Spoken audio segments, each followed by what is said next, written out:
चंद्रयान-3 की बड़ी सफलता के बाद अब भारत चांद से हटकर अपना फोकस समुद्र पर लगाने के लिए तैयार है। वैज्ञानिक बताते हैं कि स्पेस को एक्सप्लोर करने से भी ज्यादा कठिन पृथ्वी पर समुद्रों को एक्सप्लोर करना है। ये जानकर आपके होश उड़ जाएंगे कि आज हम चांद की सतह के ऑलमोस्ट सभी इलाकों को अच्छे से मैप कर चुके हैं, लेकिन पृथ्वी पर समुद्र का मात्र 5% हिस्सा ही आज तक एक्सप्लोर किया गया है। बाकी बचे हुए 95% हिस्से में कैसे जीव जंतु और मिनरल्स हैं, ये किसी को भी नहीं पता। चांद के बाद समुद्र को एक्सप्लोर करने के लिए भारत अपना एक नया मिशन लॉन्च करने वाला है, जिसका नाम होगा समुद्रयान। जिस तरह से चंद्रयान हमें चांद के रहस्यों को समझने में हेल्प कर रहा है, वैसे ही समुद्रयान हमें समुद्र की गहराइयों में रहस्यों को सुलझाने में हेल्प करेगा। आज के इस वीडियो में हम आपको इसी मिशन के बारे में बताने वाले हैं, तो बिना समय गंवाए आइए शुरू करते हैं। समुद्रयान भारत का एक ऐसा प्रोजेक्ट है जिसके अंतर्गत 3 इंसानों को समुद्र के डीप एरिया में एक्सप्लोरेशन करने के लिए भेजा जाएगा। आपको जानकर हैरानी होगी कि वो 3 भारतीय वैज्ञानिक सी लेवल से 6000 मीटर की गहराई तक जाएंगे और समुद्र से जुड़ी काफी सारी चीजों पर रिसर्च करेंगे। पृथ्वी का 70% हिस्सा पानी से ढका हुआ है, जिसमें सबसे ज्यादा एरिया समुद्र के अंडर में है। वैज्ञानिक बताते हैं कि इन विशाल महासागरों की फॉर्मेशन आज से करीब 4 अरब साल पहले हुई थी।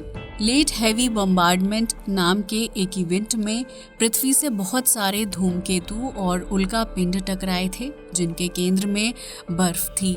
जैसे ही वो धूमकेतु पृथ्वी की सतह से टकराए, पृथ्वी का तापमान बहुत हाई हो गया और उनके केंद्र में बर्फ पिघलने लगी।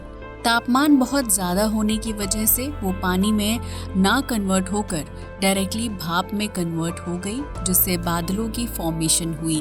बाद में इन्हीं बादलों की वजह से लाखों सालों तक चलने वाली तेज वर्षा ने महासागरों का निर्माण किया, जो आज भी पृथ्वी के एक बड़े एरिया को ढके हुए हैं। इन समुद्रों के नीचे भी लैंड एरिया है और जिस तरह से हमें पृथ्वी की सतह पर अलग अलग फिजिकल फीचर्स जैसे पहाड़, प्लेटू और वैलीज हैं, वैसा ही कुछ समुद्र के नीचे भी देखा जाता है। समुद्र के नीचे होने वाली जियोलॉजिकल एक्टिविटीज बहुत एक्टिव होती हैं और इन्हीं पर रिसर्च करने के लिए वैज्ञानिक उत्सुक रहते हैं। अगर हम समुद्र के नीचे सतह को अच्छे से स्टडी कर लेते हैं, तो हम पृथ्वी के इंटीरियर, इसके पास्ट और इसमें मिनरल्स के बारे में काफी सारी जानकारी इकट्ठा कर सकते हैं। समुद्रयान के जरिए भारत भी कुछ ऐसा ही करने वाला है। ये भारत का पहला मैन्ड ओशन मिशन होगा, यानी पहला ऐसा मिशन जिसमें इंसानों को समुद्र के नीचे भेजा जाएगा। समुद्र की गहराइयों में जाने के बाद वैज्ञानिक डीप सी रिसोर्सेज को स्टडी करेंगे और वहां की बायोडायवर्सिटी के बारे में भी जानकारी इकट्ठा करने की कोशिश करेंगे। इस मिशन को करने से पहले ही ये नोटिस जारी किया जा चुका है कि मिशन के दौरान समुद्र के इकोसिस्टम को जरा सा भी नुकसान नहीं पहुंचाया जाएगा। आमतौर पर इंसानों के किए जाने वाले एक्सप्लोरेशन मिशन की वजह से जीव जंतुओं को बहुत सारी दिक्कतें होती हैं, लेकिन समुद्रयान मिशन में ऐसा नहीं होगा। इस मिशन को इंडियन स्पेस रिसर्च ऑर्गेनाइजेशन और national institute of ocean technology के कोलैबोरेशन में किया जा रहा है। अब शायद आपके दिमाग में ये सवाल आ सकता है कि आखिर समुद्र से जुड़े मिशन में इसरो का क्या काम? असल में इसरो इस मिशन में एक बहुत बड़ा रोल निभाएगा। समुद्र को एक्सप्लोर करने के लिए सैटेलाइट कनेक्टिविटी एक बहुत इम्पोर्टेंट चीज होती है और इसरो इसी कनेक्टिविटी को प्रोवाइड करेगा। समुद्र के अंदर जाने वाले व्हीकल से कम्युनिकेट करने के लिए और उसे कमांड सेंड करने के लिए इसरो द्वारा लॉन्च की गई सैटेलाइट का यूज किया जाएगा। सिर्फ इतना ही नहीं, इन्हीं सैटेलाइट्स के जरिए वैज्ञानिक व्हीकल को ट्रैक भी करेंगे, ताकि कोई डिजास्टर होने पर व्हीकल को आसानी से ढूंढा जा सके और डिजास्टर का असली कारण पता लगाया जा सके। इस मिशन को परफॉर्म करने के लिए वैज्ञानिक 2 मुख्य तरह के व्हीकल का यूज करेंगे। पहले होंगे ROVs यानी रिमोटली ऑपरेटेड व्हीकल्स और दूसरे होंगे AUVs यानी autonomous under water vehicle. ROVs ऐसे व्हीकल होंगे जिन्हें इंसान कंट्रोल करेगा और ये बिना इसके फंक्शन नहीं कर पाएंगे। वहीं AUVs ऑटोनॉमस व्हीकल्स होंगे, यानी ये बिना किसी इंसानी हेल्प के भी सही तरीके से फंक्शन कर पाएंगे और अपने टास्क्स को अपने आप ही कंप्लीट कर पाएंगे। इस मिशन के जरिए वैज्ञानिक इंडियन ओशन से जुड़ी बहुत सारी चीजों को जानना चाहते हैं जो अभी भी हमारे लिए एक रहस्य ही है। इनमें से एक बहुत बड़ा रहस्य है इंडियन ओशन वार्मिंग। आपने ग्लोबल वार्मिंग के बारे में तो पढ़ा ही होगा। जब पृथ्वी के वायुमंडल में टॉक्सिक और ग्रीन हाउस गैसें रिलीज होती हैं तो पृथ्वी के तापमान में बढ़ोतरी होती है। इस तापमान के बढ़ने की वजह से ग्लेशियर और पृथ्वी पर बर्फ पिघलने लगती है और ये पिघली हुई बर्फ अंततः समुद्र में आकर मिल जाती है, जिससे पानी का लेवल बढ़ता है। सिर्फ इतना ही नहीं, पृथ्वी का ओवरऑल तापमान बढ़ने की वजह से समुद्रों का तापमान भी बढ़ने लगता है और ऐसा दुनिया भर के सभी समुद्रों में देखा जाता है।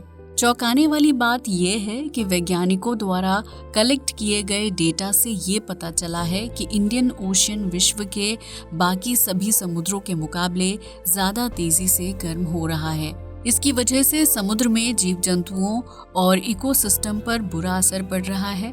वैज्ञानिक अभी भी ये नहीं जानते हैं कि ऐसा क्यों हो रहा है, लेकिन समुद्रयान मिशन के जरिए वो इस प्रॉब्लम को सुलझाने की कोशिश करेंगे। अगर वो प्रॉब्लम के कारण को जान लेते हैं तो उससे जुड़े सॉल्यूशन का पता लगाना थोड़ा आसान हो जाएगा और शायद वैज्ञानिक समुद्र के इकोसिस्टम को टेक्नोलॉजी के जरिए प्रोटेक्ट कर पाएंगे। इस मिशन में 6000 मीटर की गहराई तक जाया जाएगा और ऐसा करने के लिए मत्स्य 6000 नाम की एक सबमर्सिबल को डेवलप किया जा रहा है।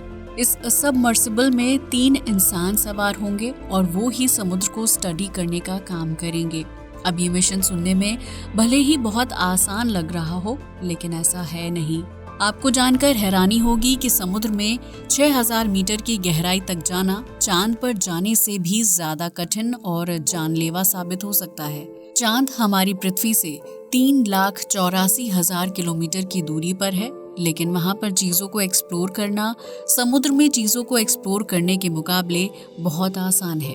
वैसे तो उसके बहुत सारे कारण हैं, लेकिन वैज्ञानिक प्रेशर और डार्कनेस को ओशियन एक्सप्लोरेशन के 2 सबसे बड़े चैलेंज बताते हैं। 6000 मीटर की गहराई पर जाने के बाद प्रेशर पृथ्वी की सतह के मुकाबले 600 गुना ज्यादा हो जाएगा। ये किसी भी इंसानी शरीर या इक्विपमेंट को इम्प्लोड करने के लिए काफी है। अगर आपको नहीं पता तो बता दूं कि धमाके मुख्य रूप से 2 तरह के होते हैं। पहले होता है एक्सप्लोजन और दूसरा होता है इम्प्लोजन। एक्सप्लोजन में ऊर्जा अंदर से बाहर की ओर निकलती है, लेकिन इम्प्लोजन में इसका उल्टा प्रोसेस होता है। किसी ज्यादा प्रेशर वाले एरिया में जाने के बाद इम्प्लोजन होने के चांस बनने लगते हैं और एक लिमिट पार करने के बाद कोई भी चीज प्रेशर को नहीं झेल पाती। आपने कुछ महीने पहले हुए टाइटन सबमर्सिबल डिजास्टर के बारे में तो सुना ही होगा। टाइटन एक ऐसा सबमर्सिबल था जो लोगों को टाइटैनिक जहाज के मलबे का टूर कराने ले जाता था। 18 जून 2023 को समुद्र के नीचे जाने के बाद ये सबमर्सिबल वापस कभी नहीं आया। काफी घंटों के रेस्क्यू ऑपरेशन के बाद ये पता चला कि ये सबमर्सिबल पानी के प्रेशर के चलते इम्प्लोड हो गया था। ये 2023 में होने वाले सबसे बड़े डिजास्टर में से एक था। वैज्ञानिक बताते हैं कि जब ये सबमर्सिबल इम्प्लोड हुआ होगा तो उसमें बैठे हुए 5 लोगों को उसकी भनक तक नहीं लगी होगी। ऐसा इसलिए है क्योंकि इम्प्लोजन का प्रोसेस बहुत तेज होता है और जब तक इंसानी दिमाग इस चीज को समझ पाता है तब तक इंसान की मौत हो चुकी होती है। यानी इस सबमर्सिबल में बैठे 5 लोगों की मौत बिना किसी दर्द या एहसास के हुई होगी, क्योंकि उनका दिमाग इस तेज प्रक्रिया को समझ ही नहीं पाया होगा। भारत की सबमर्सिबल को बहुत ही ध्यानपूर्वक और मजबूती से बनाया जा रहा है। अगर पानी के अंदर प्रेशर को आसानी से हैंडल कर लिया गया तो ये मिशन आधे से ज्यादा सफल हो जाएगा। एक तुलना के लिए आपको बता दूं कि 6000 मीटर की गहराई पर जाने के बाद पानी का प्रेशर इतना ज्यादा हो जाता है मानो एक 6 लाख किलो का हाथी आपकी छाती पर खड़ा हो। ये मिशन सुनने में जितना ज्यादा डरावना लगता है, असल में ये उससे भी ज्यादा डरावना होने वाला है। प्रेशर के बाद प्रकाश इस मिशन की दूसरी बड़ी दिक्कत होगी। समुद्र की इतनी ज्यादा गहराई पर जाने के बाद जरा सी भी सनलाइट नहीं रिसीव होती है, जिस वजह से समुद्र का ये एरिया कंप्लीटली डार्क होता है। वैज्ञानिक बताते हैं कि समुद्र की सतह से 200 मीटर नीचे जाने के बाद कंप्लीट अंधेरा होने लगता है और किसी भी चीज को देखना ऑलमोस्ट इम्पॉसिबल हो जाता है। वैज्ञानिकों के व्हीकल में लाइट्स और कैमरास लगे होंगे जो चीजों को देखने और रिकॉर्ड करने में उनकी हेल्प करेंगे। एक रिपोर्ट के मुताबिक समुद्रयान में 12 कैमरों को इंस्टॉल किया गया है जो आसपास के एरिया को रिकॉर्ड करेंगे और वहां मिनरल्स और जीव जंतुओं की स्टडी करने में वैज्ञानिकों की हेल्प करेंगे। समुद्रयान भारत के डीप ओशन मिशन का एक छोटा सा हिस्सा है। डीप ओशन मिशन एक ऐसा प्रोजेक्ट है जिसके लिए समुद्र की गहराइयों में रिसोर्सेज एंड मिनरल्स पर स्टडी की जाएगी और इससे भारत की ग्रोथ को कैसे बढ़ाया जा सकता है ये एनालाइज किया जाएगा। समुद्र के नीचे ऐसे बहुत सारे रिसोर्स एंड मिनरल्स हैं जिन्हें एक्सट्रैक्ट करने के बाद भारत अपनी इकोनॉमी को बूस्ट कर सकता है और इस मिशन का एक बड़ा उद्देश्य भी यही है। इसके अलावा वैज्ञानिक इंडियन ओशन के फिजिकल फीचर्स को भी अच्छे से एक्सप्लोर करना चाहते हैं ताकि ओशन करेंट्स को समझा जा सके। जिस तरह से चार्ज के मूव होने की वजह से इलेक्ट्रिक करंट पैदा होता है, वैसे ही पानी के पार्टिकल्स के मूव होने की वजह से ओशन करंट जनरेट होते हैं। ये ओशन करंट्स पूरी पृथ्वी पर होने वाले वेदर पैटर्न्स का एक बहुत बड़ा हिस्सा है और इन्हें समझने से वैज्ञानिक मौसम को और अच्छे से समझने और प्रिडिक्ट करने के काबिल हो जाएंगे। भारत का ये मिशन हमें समुद्र के बारे में तो बताएगा ही, साथ ही हमें डीप सी टेक्नोलॉजी डेवलप करने में भी हेल्प करेगा। आप इस मिशन और समुद्र के बारे में और क्या जानना चाहेंगे, हमें नीचे कमेंट करके जरूर बताइए। आज के इस वीडियो के लिए बस इतना ही। जय हिंद दोस्तों।